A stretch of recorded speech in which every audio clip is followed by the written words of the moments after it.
오늘은 고린도전서 12장 12절부터 21절까지 본문을 통해 몸은 하나인데 많은 지체가 있고 하는 제목으로 첫 번째 시간 은혜를 나누겠습니다. 우리의 신체가 그렇잖아요. 몸이 둘인 사람은 없잖아요. 우리가 오래전에 제가 기억하는 것은 태국인가 어디에 샴인지 하는 그 쌍둥이가 몸이 붙어서 나왔어요. 참 불행한 일이 있었잖아요. 그러니까 정상적인 사람이라면 몸이 하나다.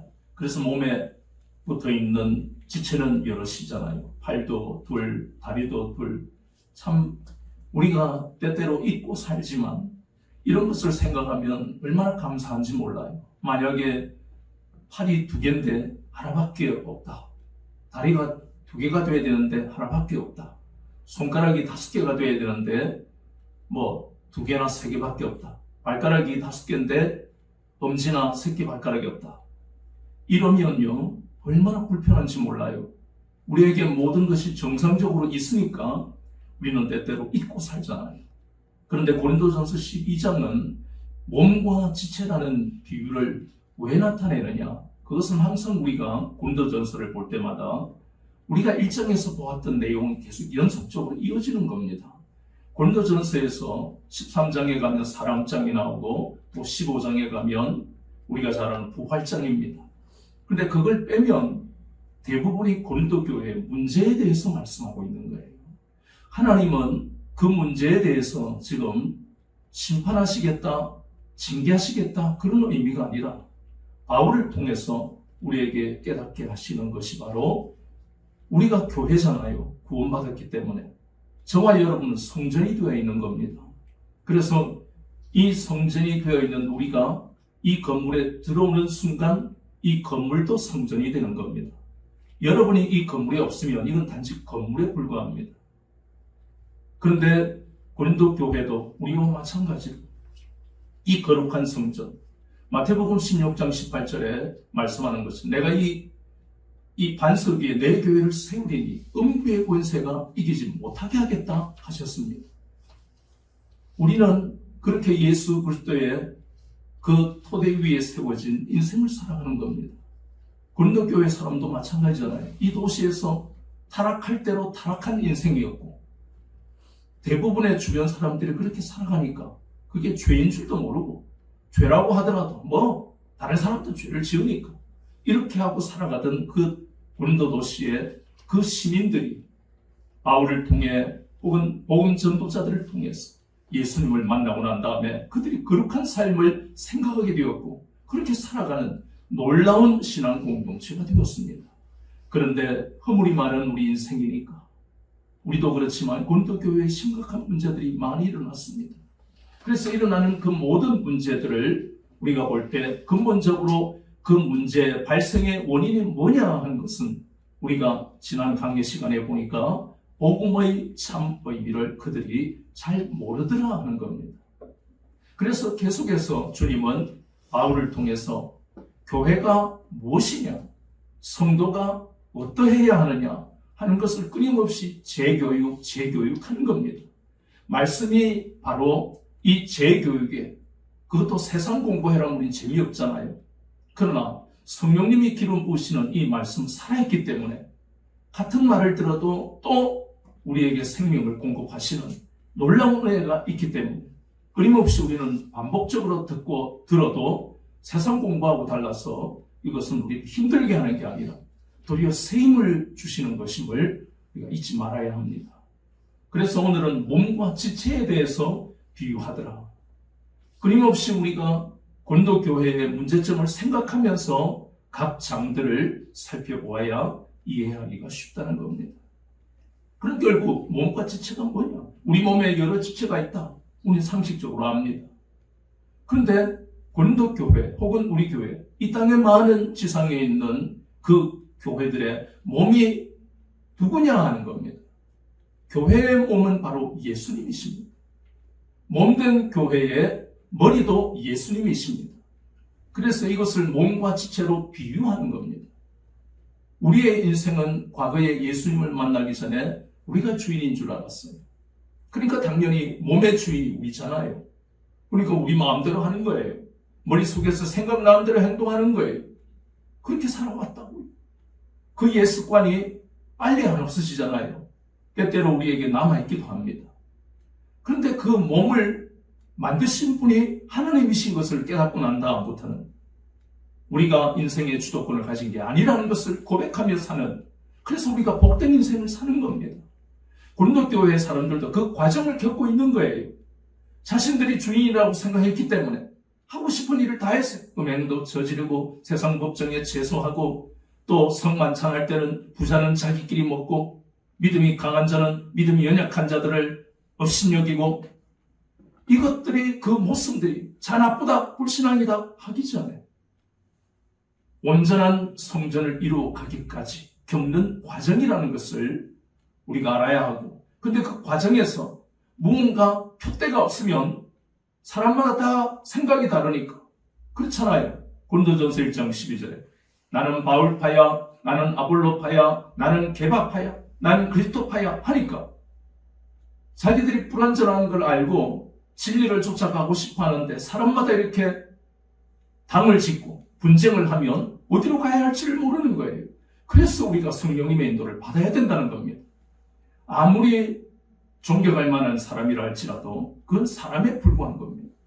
하나님이 인도하시지 않으면, 성령 하나님이 인도하지 아니하시면 정확하게 우리는 생명의 길을 갈 수가 없습니다. 진리의 길을 걸어갈 수가 없다는 거예요. 세상에 얼마나 많은 사기꾼, 이단 사이비가 있습니까? 이 속에서 정확하게 생명의 길을 가게 하시는 분은 오직 한 분, 성령 하나님이시다는 거예요.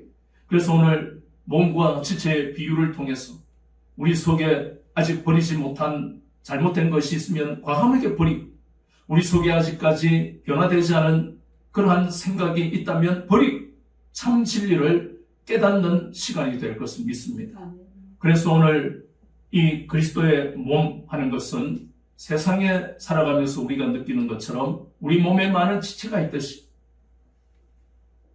교회도 성도들로 구성된, 교회라는 것은 한마디로 사도행전 20장 28절에 보면 주님이 몸 찌르시고 피 흘리신, 정확하게 말해서 주님이 피로 사신 곳이 바로 교회다. 성경은 그렇게 말씀하고 있습니다. 저와 여러분이 바로 예수님이 피로 값주고 사신 인생들입니다. 예수님이 그렇게 하실 이유가 없는, 예수님은 우리를 사랑하셔서 피로 사신 거예요.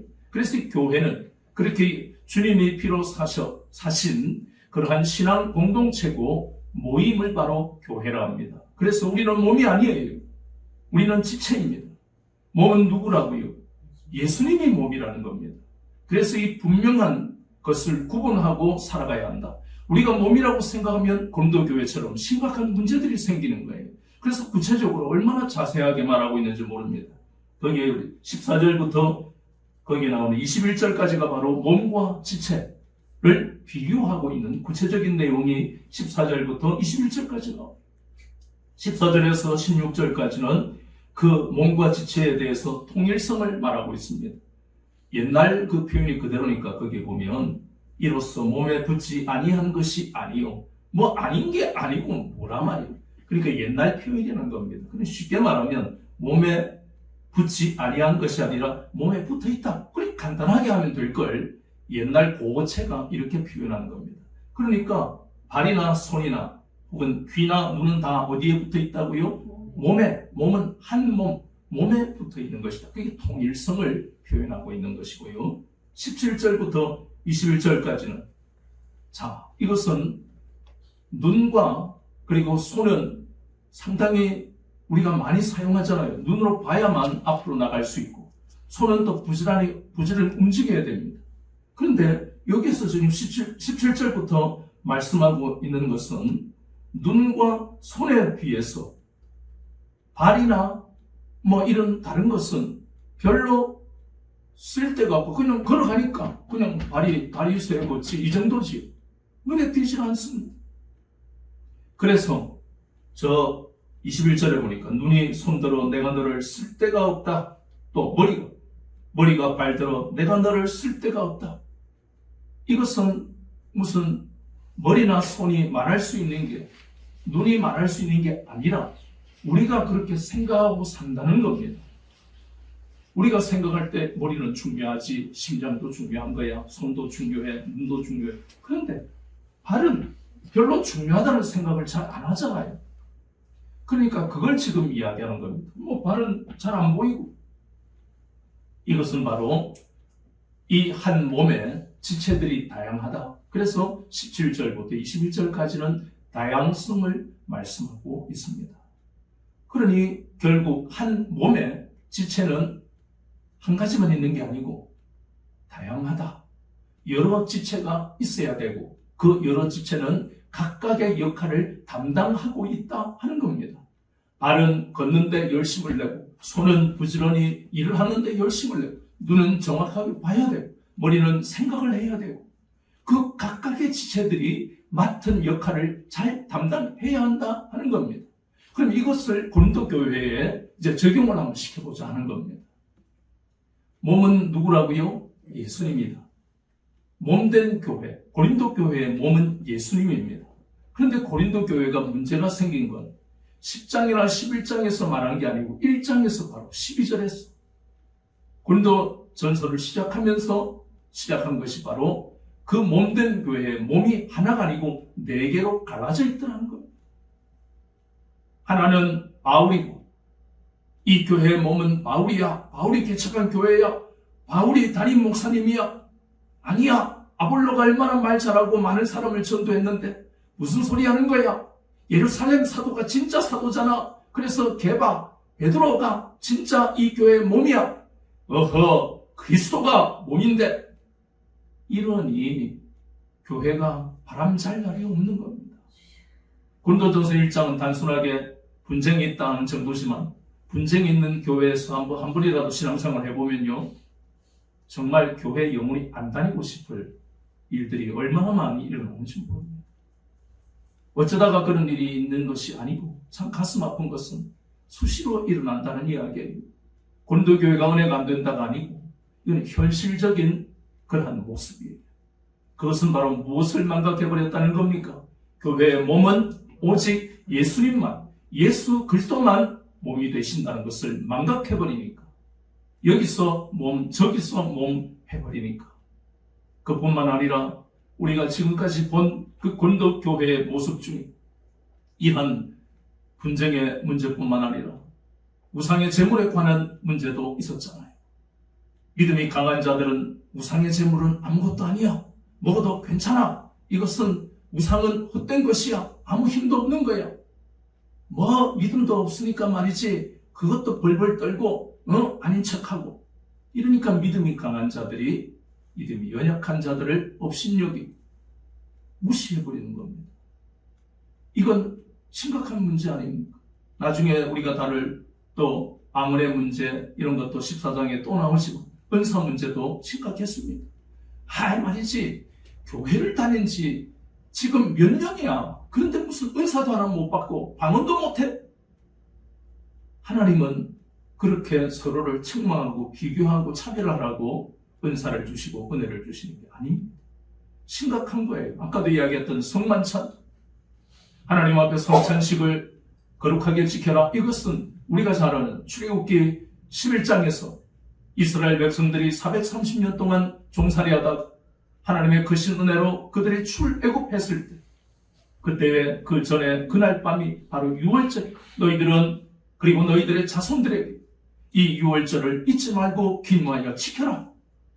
이 유월절 너희들을 향한 저주와 심판이 지나갔다. 그것이 유월절이고 지금까지도 이스라엘은 지키고 있습니다. 그러나 그리스도인들은 유월절을 지키지 않습니다. 지킬 필요가 없습니다. 왜냐하면 예수님이 오심으로 유월절의 그 절기는 끝이 났어요. 대신에 우리는 그러한 것을 기념하기 위해서 성찬식을 거행하는 겁니다. 그래서 성찬식이 끝나고 난 다음에, 성찬식은 바로 우리를 위해 몸 찌르시고 피 흘리신 그 주님의 은혜를 기념하고 지키는 그러한 거룩한 날이에요. 그래서 성찬식을 하고 그리고 만찬을 합니다. 근데 이 고린도 교회에서 성찬식이 끝나고 만찬을 합니다. 만찬은 서로가 가져온 음식을 나누는 거예요. 근데 귀족들, 부자들은 얼마나 값비싸고 참 호화로운 그런 음식을 가져왔겠습니까? 그런데 문제는 그들이 교회에서 이것을 나누지 않았다는 겁니다. 그들끼리만 먹는 거예요. 가난한 사람들, 노예 출신들, 이런 사람들은 얼마나 비참하겠습니까? 주님이 이 교회의 몸이라 하셨는데 그들이 얼마나 눈물을 흘리겠어요. 주여, 저 사람이, 이 사람이 주님의 몸된 교회에서 우리를 지체로 생각하지 않고 자기들끼리만 당을 짓고 음식도 나누지 않습니다. 얼마나 그게 상처가 돼요. 쓴뿌리가 돼버려요. 나한테 음식도 안 나누고, 응? 저게 무슨, 뭐고, 어쩌고 저쩌고, 얼마나 마음의 상처가 돼요. 내 다음 주에 가나봐라. 이게 쌓이면 결국 교회를 떠날 수도 있는 거예요. 그런 심각한 문제가 한두 가지가 아니었다는 겁니다. 믿음이 강한 자도 마찬가지입니다. 믿음이 강한 자가 몸이 될 수 있습니까? 단지 지체에 불과한 거예요. 믿음이 연약한 자도 지체입니다. 또 은사, 신유의 은사를 받고 나는 방언도 하고 방언 통역도 하고 말이지, 나는 믿음의 은사를 받았어, 이러면 그 사람이 몸이 됩니까? 계속 지체인 거예요. 그래서 몸과 지체의 비유가 얼마나 중요한지 몰라요. 이제 교회에 와놓고 뭘 모르지요. 이 신앙생활 그렇게 하면 안 돼요. 이게 뭐예요? 자기가 몸인 것처럼 까부는 거예요. 이 모든 문제들이 바로 복음의 참된 의미, 그 중에도 하나가 바로 몸과 지체의 그러한 의미를 깨닫지 못하니까, 아무리 많은 은사를 받고 또 직분이 높고 신앙생활을 오래 했다 할지라도 여전히 이렇게 젖먹이 신앙이 되는 이유의 가장 큰 원인이 바로 교회는 몸과 지체로 이루어져 있다는 아주 단순하지만 가장 중요한 것을 망각하고 무시하니까 고린도 교회에 이런 문제가 생기더라 하는 겁니다. 이것을 해결하는 방법은 간단해요. 주여, 나는 몸이 아닙니다. 주님, 저는 단지 지체에 불과합니다. 주여, 저 지체를 무시한 것을 용서하세요. 회개 말고는 답이 없습니다. 이 고린도 교회의 복음의 참된 의미 중에 몸과 지체의 의미, 몸은 오직 누구만 되실 수 있다고요? 예수님만 몸이신 거예요. 나머지는 아무리 은사를 많이 받고 그 교회를 자기가 집을 팔아서 세우고 얼마나 거룩한 일입니까? 그러나 그럼에도 불구하고 지체다 하는 것을 잊지 말아야 한다는 겁니다. 목사도 마찬가지예요. 목사도 지체입니다. 저도 지체예요. 제가 몸이 아닙니다. 그래서 몸이라고 생각하면 여러분 저를 얼마나 숭배하겠어요. 그 정말 끔찍한 일이에요. 그래서 우리 모두는 지체다 하는 겁니다. 이 교회의 몸은 오직 한 분, 예수님 밖에는 몸이 될 수 없다는 것을 우리가 깊이 깨달아야 돼요. 그렇다면 이제 본문에서 말하는 것처럼 이 모든 것이 하나님이 필요에 따라서 하나님의 원하시는 대로 그 지체가 만들어졌다는 것을 잊지 말아야 합니다. 그러니까 손과 같은 역할을 하는 교회 사람이 있다. 정말 바쁘게 전도도 하고 음식도 차리고 그 사람이 없으면 안 돼. 그 사람의 손은 보배야. 저 사람의 손은 정말 가는 곳마다 고치고 수리하고 가는 곳마다 복되게 하는, 저 사람은 없어서도 안 돼. 그래도 손이고 그래도 지체라는 거예요. 그런 지체가 있는가 하면 저 사람 발가 보이지도 않아? 고기를 숙여야 발이 보이잖아. 있는 둥 맞는 둥 하는 거야. 그러나 본문은 그것이, 그럼에도 불구하고 우리가 죄를 짓지 말아야 할 것은 하나님의 뜻 가운데서 하나님이 원하시는 대로 발이 만들어졌다는 걸 잊지 마. 하나님이 발을 만드셨다. 하나님이 그 사람이 잘할 수 있는 것이 어떤 것인데 그것이 많은 사람에게 드러나지 않을 뿐이다. 너희들이 그 사람을 평가하면 안 된다. 그것을 지금 비유하고 있는 겁니다. 그래서 오늘 말씀해 보니까 22절에 그뿐 아니라 더 약하게 보이는 몸의 지체 도리어 요긴하고, 23절 우리가 몸에 덜 귀히 여기는 그것들을 더욱 귀한 것으로 입혀주며 우리의 아름답지 못한 지체는 더욱 아름다운 것을 얻느니라. 이것이 하나님의 원하시는 대로 지으신 뜻입니다. 모두가 머리가 될 수 없어요. 모두가 손이 될 수 없어요. 모두가 눈이 될 수 없다는 겁니다.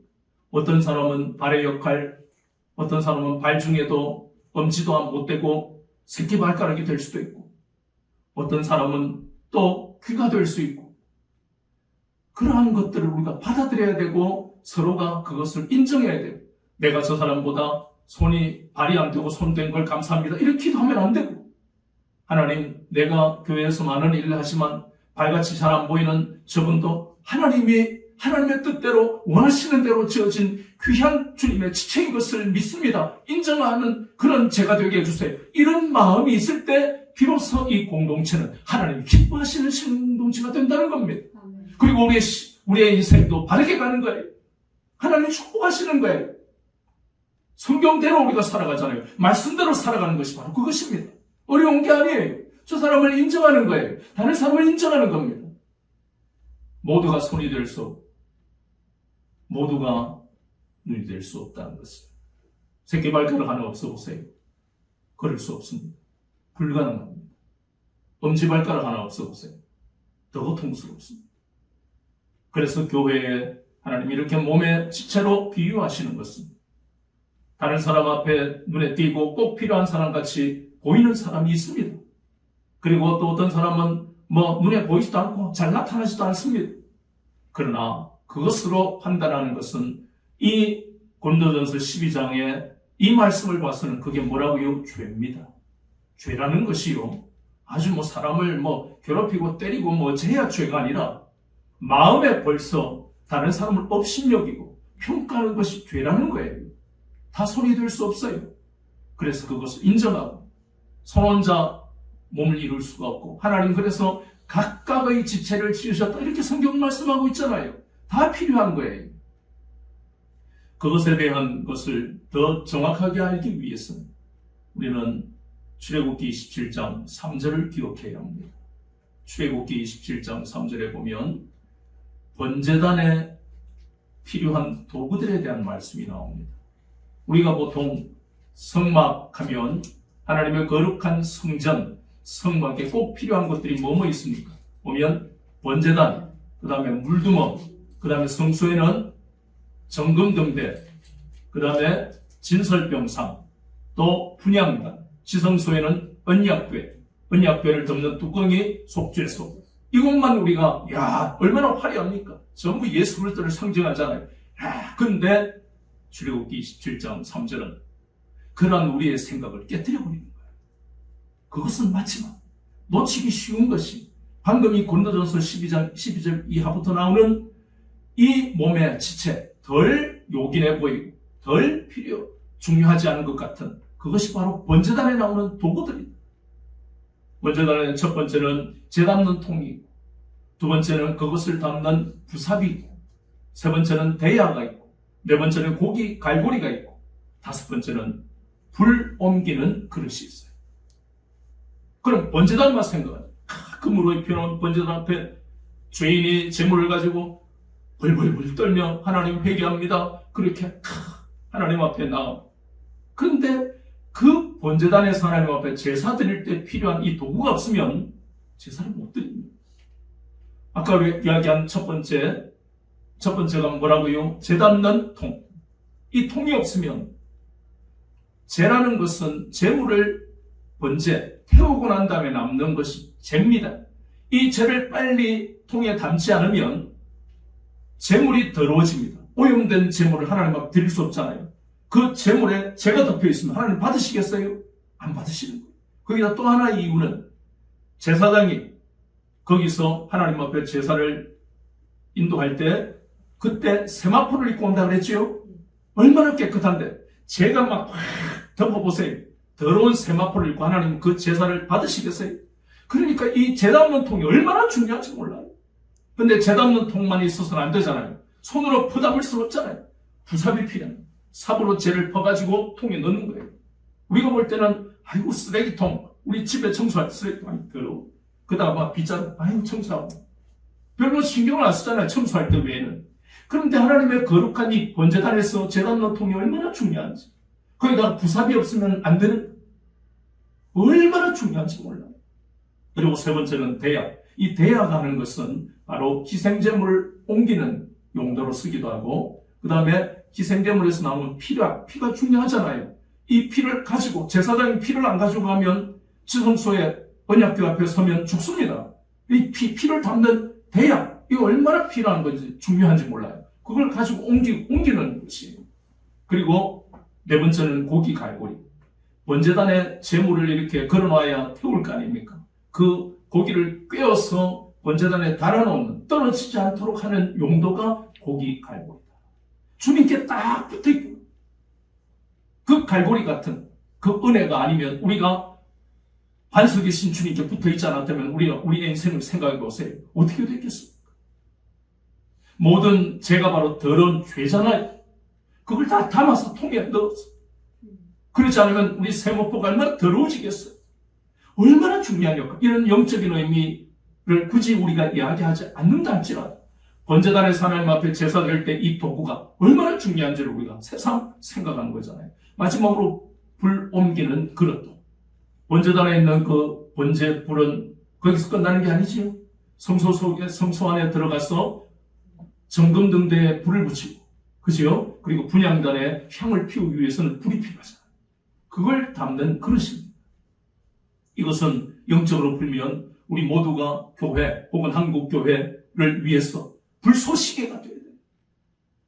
불을 붙이는 인생을 살아야 돼요. 어디 가더라.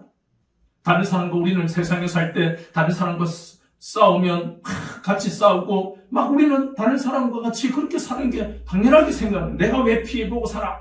내가 왜 저 집이 말이지 지적도를 뜯어보니까 우리 집을 지금 한 10cm 물고 들어와서 고발하고, 당신 담 허물지 않으면 고소할 거야. 뭐 이렇게 살아가는 게 당연하다고 생각하지만, 그러나 이제 우리가 예수를 믿고 난 다음부터 전화 하나를 받아도 잘못하셨네요. 몇 번으로 전화 거시면 됩니다. 같은 말을 해도 당신 잘못했잖아. 이게 아니에요. 불쏘시개가 바로 그런 거예요. 생명이 꺼져 있는 세상 속에 우리가 나아가서 불을 붙이는, 생명의 불을 붙이는 역할, 얼마나 중요합니까? 그래서 우리가 이 출애굽기 27장 3절을 보면서 번제단만 화려하고 좋은 것이 아니라 그 번제단은 이 도구들이 없으면 이 번제단의 역할을 못한다는 거예요.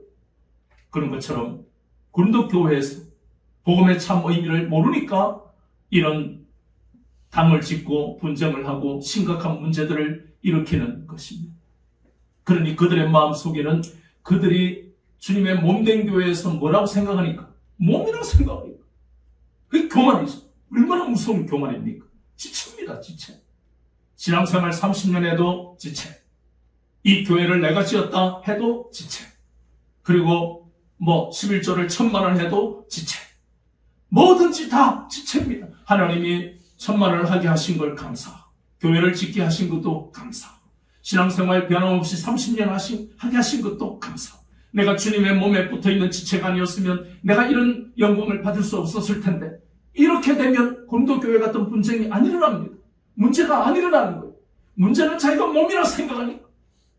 여기에 아무도 주님의 몸된 교회에 몸 없습니다. 저도 마찬가지.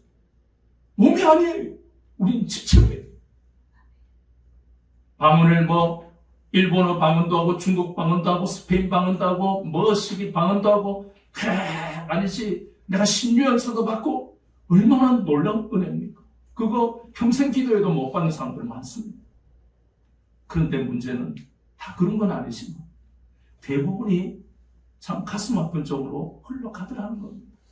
그것은 좀 은사를, 신유의 은사니 또 대단한 예언의 은사니 능력 행함의 은사를 받고 나면 마귀가 가만히 놔두겠느냐. 교만하게만. 교만해라. 교만해. 네가 몸이다. 그래서 참 안타까운 모습을 보이는 사람들을 저는 많이 봤습니다. 그러니 우리가 잊지 말아야 할 것. 이 고린도전서 12장이 끝나고 13장 사랑장에 들어간다 해도 우리가 잊지 말아야 할 것은 가정과 교회 공동체에서 우리는 뭐다? 몸이 아니고 지체다. 그러면 상대방에 대한 존중이 나오죠.